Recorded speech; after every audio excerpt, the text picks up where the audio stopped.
So, magandang lugar bang hanap nyo? Ano pang hinihintay nyo? Puntan nyo na to at akyatin. Medyo kailangan nyo lang paghirapan. Pero pag nakaakyat na kayo sa taas, masasabi nyong sulit yung pinaghirapan nyo at mapapawaw kayo sa ganda ng view. So,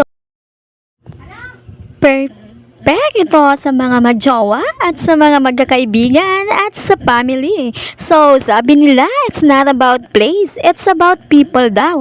Tama naman, pero syempre, mas maganda kung kasama mo ang iyong favorite sa buhay, nasa lugar pa kayo ng maganda. Ang sarap kaya sa pakiramdam kapag nagtugma ang inyong gusto at sa tamang lugar. Tiyak na mapapamaw kayo sa ganda ng lugar. Kaya ano pang hinihintay nyo? Subukan nyo na punta nitong lugar na napakaganda. At masasabi nyong mapapawaw kayo sa ganda ng view at nature. So ano pa? Tara na. Akyatin nyo ang mundo.